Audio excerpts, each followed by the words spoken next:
Hey everybody, Nick Espinosa, your chief security fanatic here, and it is Sunday, so we are doing breaches of the week, as always. And this week's data breaches was actually kind of light. There's some pretty big names here, but quite frankly, it's not like the 50 I see every week. Now, that said, some of these data breaches took up a lot of noise in publications, so some might have flown under the radar, but you know me, I'm always looking for these things. And with that, let's dive in because we've got some major updates, some major breaches, and quite frankly, some major lawsuits going on. And with that, and before we begin, as always, I want to thank the following people that sent me a lot of this information, and that would be Joe DiBiase, Jacqueline Wolf, Jay Dance, Sergey Fibrov, and Victoria Sounder. Thank you so much. Please keep sending those tips my way, and I'll keep giving you shout outs. And with that, let's start with Roku. Now, if you recall, a few weeks ago, they actually declared a data breach, but this is an update because more Roku customers have now been affected by a second data breach, according to Roku, this past Friday. Now, the streaming ban just closed,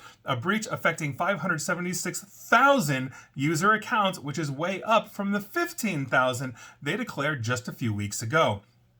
Now, in response to this new breach, Roku has enabled and enforced two-factor authentication on all Roku accounts, according to their blog post. The company also said they're notifying affected users and have already reset passwords. So, if you were logging into your Roku for the first time after listening to this for quite some time, they're now forcing you to do multi-factor authentication. Now, Roku said with both breaches, login credentials used in the attack likely came from outside sources, such as a credential stuffing attack, meaning you're using your username and password somewhere else and it's the exact same as Roku. It got breached, and so somebody tried to use it for Roku and they got in. This is why we should have unique passwords for absolutely everything. The company said, quote unquote, there is no indication its systems were compromised. A small number of customers were affected by unauthorized transactions. Quote, in less than 400 cases, malicious actors logged in and made unauthorized purchases of streaming service subscriptions and Roku hardware products using the payment methods stored in these accounts,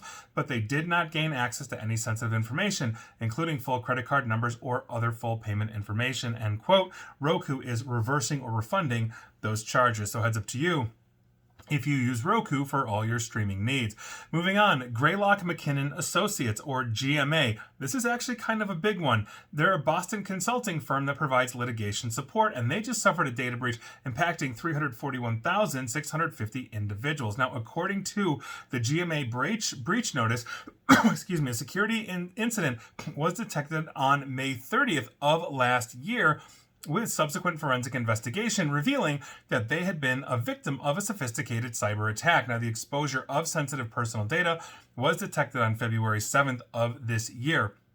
The breach included Medicare health insurance claim numbers, which contain Social Security numbers, health insurance information, and medical information along with names, addresses, and dates of birth. GMA said the personal data obtained basically by the Justice Department, DOJ, as part of a civil litigation matter, essentially is what we're talking about here. And that data was provided to GMA by the DOJ in relation to that litigation. The GMA confirmed that the affected individuals were not subject of the investigation or associated litigation, and the DOJ has confirmed that the incident does not affect their current Medicare benefits or coverages. Notification letters were sent on April 8th of this year, and for the record, by virtue of that, the Justice Department or Department of Justice obviously had to declare a breach. Moving on, Omni Hotels and Resorts. Have you stayed in one? Many people have. Now, the company said in a statement following a cyber attack on Friday, March 29th, and I quote, "We are currently working to determine the scope of the event, including impact to any data or information maintained on Omni systems. Our investigation into the incident remains ongoing, and we are working with external specialists in this process," end quote. The Dallas-based luxury hospitality chain has over 50 properties in the United States and Canada, and they first confirmed this outage on social media. So if you're a regular Omni Hotel member, meaning you stay there a lot, heads up to you, or maybe even if you just stayed there once, we're going to find out. Moving on, let's kick it back to the United States government, because that's what we're doing this week, and talk about the EPA, or the Environmental Protection Agency, because they allegedly experienced a data breach affecting over 8.5 million users. Now, the breach was reportedly exposing personal and sensitive information belonging to EPA customers and contractors, and that was claimed by the attacker operating under the alias of US DoD about a week ago or so. Now, various reports confirm the legitimacy of US DoD's claims and basically have published the details for their own analysis. The EPA, though, has yet to declare a data breach or claim this as their own, but an analysis of the leaked data by HackRead found that it contained 3 zip files with 500 megabytes of data inside. These are all comma-separated values files. The files are named contact, intercontact, and staff. Now, basically, if you're looking at the fields, zip code, full name, email addresses, and county, city, states were all in the common fields. The contact file had additional fields such as fax and mailing address. Intercontact had email domains and company name address fields, and business addresses, company names, and related industries as well. And if you filter out all the duplicate records, you're looking at just over 8.4 million people affected. So heads up to you if you have anything to do with the EPA. Moving on, keeping with the U.S. government, let's talk about the Veteran Administration and what is going to be one of the smallest data breaches I will ever report on, because Army veteran Rafael Castro told local news in Connecticut, where he lives, that the VA sent him something they shouldn't have. Now, Mr. Castro received another veteran's claims and all of the paperwork that went with it. Quote, it was name and address, what the award was going to, monthly, full diagnosis, medical, and social security number. If I was a bad guy, I could probably do a lot of credit card applying. And so by virtue of that, the VA sent out a data breach notice to the one person that was hit. And so there you go. Mistakes happen. Clearly not a cyber attack. Nevertheless, breaches of the weeks include breaches. And Mr. Castro, if you're listening to this at some point, thank you for your service. Moving on, Group Health Cooperative of South Central Wisconsin. On April 8th, they filed a notice with Office of Civil Rights and Health and Human Services for a HIPAA breach as a result of a ransomware attack. Their sensitive information is names, address, telephone, email, dates of birth, social security, member numbers, and Medicare/Medicaid numbers as well. Upon completing their investigation, they have started sending out notification letters as well. So if you use the Group Help Cooperative of South Central Wisconsin, heads up. Moving on, let's talk about Wells Fargo. Yes, the large financial institution here in the United States. A spokesperson sent the following comment to press, quote, Wells Fargo was not involved in a cyber attack. An employee violated company policy for sending information to his personal account. The individual is no longer employed with Wells Fargo. 2 customers are receiving data breach notification letters. The needs of our customers are at the center of everything we do, and we regret any inconvenience this may have caused. And quite frankly, that is the other really small data breach, because if the U.S. Army, or rather the VA, has got to do 1, Wells Fargo is doing 2. Literally 2 notifications. Nevertheless, Wells Fargo makes the cut this week. And with that, let's move to our mini segment, simply entitled, if you just spent money on cybersecurity, you wouldn't be getting sued, you wouldn't be losing your reputation, and I definitely wouldn't be talking about you right here. First up is Lewis and Clark College. They are facing a class action lawsuit filed by a former employee alleging that the school failed to protect student and employee data from a 2023 breach. Now, that complaint, filed on April 10th, as reported by local news source The Oregonian, alleged negligence, breach of implied contract, and violations of Oregon's Unlawful Trades Practices Act, and asked the court to certify this as a class action. Excuse me. Now, according to the complaint, the breach took place around February 28th of last year, and it was discovered by the school March 3rd of 2023. So the wheels of justice turn slowly, but they do turn. So if you have anything to do with Lewis and Clark, at some point, you may be entitled to compensation. Moving on.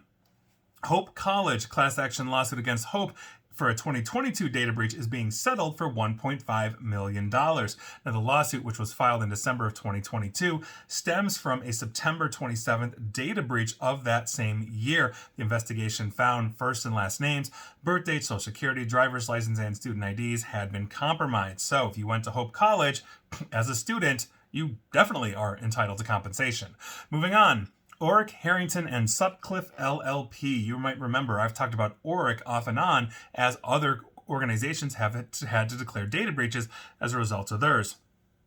They basically have agreed and will pay $8 million to settle a consolidated class action over their data breach that impacted 461,100 people. Now, class counsel asked the U.S. District Court for the Northern District of California to approve that settlement in an unopposed motion this past Thursday. The agreement also calls for an award of attorney's fees of up to 25% of the settlement because the attorneys are always the ones that make out like bandits in class actions, as well as costs up to $50,000. The lead plaintiffs may seek service awards up to $2,500 each under the terms of agreement. So once again, here we are. But class actions, to be fair, even though the attorneys make out like bandits, really do help push basically better like people to better security. And that is the honest to God truth, because you look at that and you're like, my God, I don't want to pay $8 million and I do the same thing they just did, and here we are. So heads up to you. If you've got anything to do with Oric, Harrington, and Sutcliffe, you're going to get paid, just not as much as your lawyers. Moving on, digital marketing company Rise Interactive Media and Analytics. They failed to shake off a negligence claim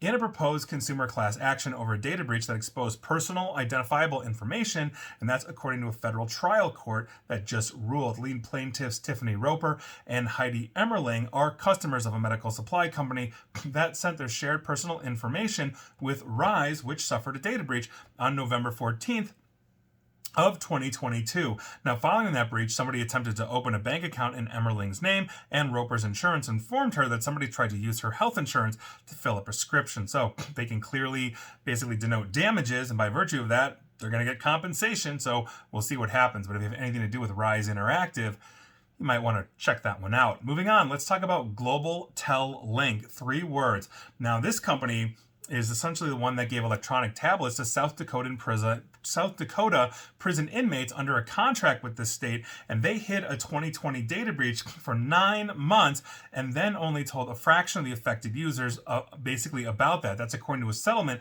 filed in late February of this year with the Federal Trade Commission. Now, the FTC's decision and order in the data breach and fraud case against Global Tel Link was issued on February 27, 2 weeks before the South Dakota Department of Corrections suspended tablet-based phone calls and text messages for about 3,600 inmates. The suspension is thought to have contributed to multiple nights of unrest last month at the penitentiary in Sioux Falls, South Dakota, including an assault that injured an employee. Now, Attorney General Marty Jackley said inmates involved will be prosecuted to the fullest extent of the law. So, first things first, if you're in prison, don't extend your prison time by throwing a riot. Seems fun in the movies, but it's not fun in real life, and that's never good. And anytime an organization is hiding a data breach, that's the last thing you want to do, because you end up with the FTC, you end up with fines, but more importantly, you damage your reputation even more than if you simply were transparent about it and did everything you could to fix it on behalf of your customers, because that helps to reestablish trust. Just ask Uber. And with that is the end of the mini segment. Let's move on back to our regularly scheduled data breaches, because now we are talking about Acuity. Now, this is a Virginia-based consulting firm that provides data analytics, cybersecurity, DevSecOps, and other IT services to federal and civilian government agencies. On April 2nd of this year, Intel Broker, that's the one I've mentioned a lot of times about hacking on and stealing info on this show, Intel Broker posted on breach forums that they would publish government-stolen data from the March 2024 Acuity data breach. Now, the allegedly stolen government includes full names, email, office numbers, personal mobile numbers, and email addresses of government, military, and Pentagon employees. Now, it also, and here's the damaging one of this, includes classified information and communications between the members of the Five Eyes Intelligence Sharing Group, as well as the 14 Eyes Alliance. Now, the Five Eyes is basically between English-speaking nations, where we are joint intelligence sharing, so it's the United States, Canada, UK, Australia, New Zealand, South Africa, etc., etc. And then 14 Eyes extends it to Belgium, Germany, France, etc., etc. So this is obviously a huge, huge issue, not just for the United States, but for our allies around the world. And when everybody's melting down with Iran, Israel, Ukraine, Russia, eventually Venezuela invading Guyana, etc., this is not good. And as a result of this Acuity breach, the U.S. Department of State has now declared a data breach. So never good. Moving on. Mullen and Associates, on April 5th of this year, they filed notice with Montana after discovering an unauthorized party was able to access portions of their network. And what we are talking about here are names, address, tax information, including some consumer social security. They've sent out letters as well. So Mullen and Associates customers, you want to check in. Moving on, I want to give you an update on Change Healthcare, the healthcare data breach that impacted 1/3 of all pharmacy patients in the entire United States. That's huge. And geez, This is a big, big update because basically the Change Healthcare breach story has taken on a new twist. An emerging ransomware group known as Ransom Hub claimed this past Monday that it now has 4 terabytes of data stolen from Change Healthcare back in February. Now, the Change Healthcare platform, which is owned by, if you recall, United Health Group, which is a subsidiary of Optum, was breached by the Elf v. Black Hat ransomware group this past February, causing widespread operational outages and threatened to basically leak sensitive patient and client data. Again, it was a complete mess. Pharmacies couldn't fill orders. It was absolutely nuts. Now, a $22 million ransom payment allegedly made by Optum, which is basically supported by blockchain transaction records associated with Elf v. and Black Cat, was apparently stolen by the ransomware as a service gang in an exit scam, meaning they pulled an exit scam, Elf v. and Black Cat. The group reportedly published a fake law enforcement takedown notice of their leak site, which I've seen in person, and then disappeared with the $22 million, essentially leaving the affiliate who actually did the breach, they're known as Nachi, empty-handed, meaning they just ghosted it because $22 million, well, screw our affiliate. Now, Ransom Hub, which is a new ransomware group that first began claiming victims in February of this year, according to SOC Radar, has stepped into the picture demanding payment and threatening to leak the stolen data. So that sucks for Change or Optum as well. Well, dude, we just paid $22 million. They ghosted. We thought the FBI had taken them down, and now this other group's got our data, and now they're going to want another 2022 or another 22 million. That's absolutely nuts. There's no honor among thieves, but usually they're pretty good about that because these are money-making operations. And if you get a wind of like, well, they're going to take the money and run and then give it to somebody else, why would you do that? You're less inclined to pay Ransom Hub because you've already paid the other one, and Ransom Hub's probably just a rebrand of Elf V. So yikes. We're going to see what happens there. But Optum, good luck, guys. That's not a good one. Moving on, let's talk about Sisense or Sisense, Sisense. Now, earlier this week, Sisense, that's what I'm calling them, confirmed that the data dashboard and analytics company had been hit with a breach that allowed attackers to access customers' data. Now, while Sisense has been rather tight-lipped around the exact nature of this, Krebs on Security, the publication that's doing the cyberlords work, cited sources who said that the attack appears to have allowed attackers to steal terabytes worth of customer data, quote, which apparently included millions of access tokens, so that's awesome, email account passwords, and even SSL certificates, end quote. So if you've got Sisense or Csense running and you've got data there, you absolutely want to check in because that's a life-ending event for a company like that. Absolutely huge. And finally, and let's talk about finalies for today. And we've had some big ones, especially across the US government this past week. We have to talk about Microsoft. Now, the reason why we're talking about Microsoft here is, quite frankly, they're going through some stuff right now, and we need to discuss it because they reportedly locked down a server last month that exposed passwords, keys, and credentials of Microsoft employees to the open internet. And the company's obviously facing mounting pressure to essentially bolster its software security. And I've always considered Microsoft to be that behemoth that, it's knowledgeable of all but master of none. I cannot think of the phrase, and I just had it in the tip of my tongue. Jack of all trades, master of none, where they've got all of these different things, but there are other competing platforms out there that do security better, right? Or do encryption better, or do conditional access better, et cetera, that you can integrate into Microsoft. They're friendly about that.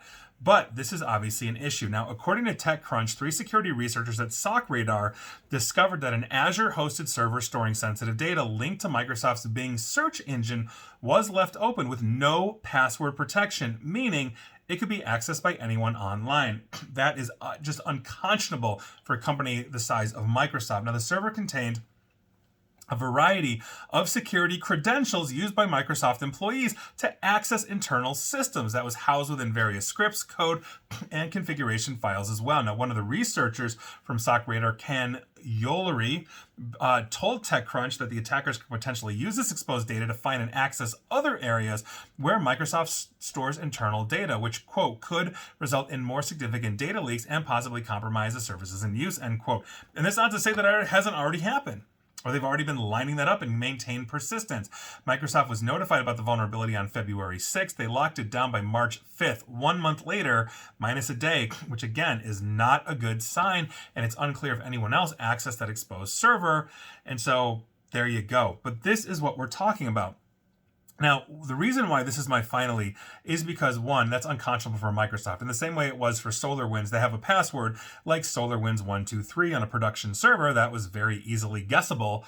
And then here we go, Russian intelligence breaks in. But in the case of Microsoft, where we know Russian intelligence has broken in, leaving something exposed like that, I mean, that's not even security 101. That's just IT 101, and so by virtue of that, that is a horrible, horrible mistake. Now, the other side of this is that Microsoft themselves, as a corporation, holds various certifications for both risk and security controls. They have a FedRAMP side of the house, which means a good chunk of Microsoft is basically drinking the NIST 853 Kool-Aid, hundreds and hundreds of security controls. On top of it, Microsoft is also certified for SOC 2 Type 2, ISO 27001, and a whole bunch of others. So how do you have an open risk like that, essentially vulnerable to the entire world, and then on that server that is completely open, you're storing in plain text credentials that an attacker could leverage to get deeper into your infrastructure? I think this requires answers, and the reason why it requires answers, and they're the finally, is that everybody in business is using Microsoft. The federal government uses Office 365. Small businesses use Office 365, and everybody in between uses Office 365. They are the platform of choice for organizations. And so when you have that, security is of paramount importance, and I hope Microsoft really learns a lesson and they improve on this, but also understand when you're using and leveraging Microsoft products, you can integrate other more advanced cybersecurity products than what Microsoft offers, and that is something that a lot of people don't realize. Oh, well, I'm signed up for Office 365 and they're giving me a spam filter, and I've got a couple of rules that allow me to do, a couple of different things to harden myself, but understand there are vastly superior integrations that you can run into Microsoft that will totally handle your identities better, or totally handle spam filtering better, or threat detection better, etc., etc. And I all urge you to go look for those, because quite frankly, as much as we like using Microsoft Office 365, and I'm on it like everybody else, if it's that easy to hit because they're lacking, let's say, internal controls, process, or procedures, even though they have all these certifications I just missed, that's a huge problem. And so, quite frankly, I think they owe us answers.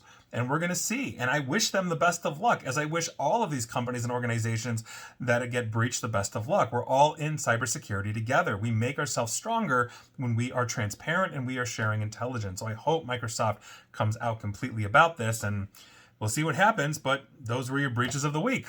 Were you affected? Let me know. And please like, share, and follow me here on Facebook and Twitter at NickAESP. And please feel free to subscribe to me at YouTube as well. And as always, stay safe, stay online, and please attempt to stay private. Thanks, everybody.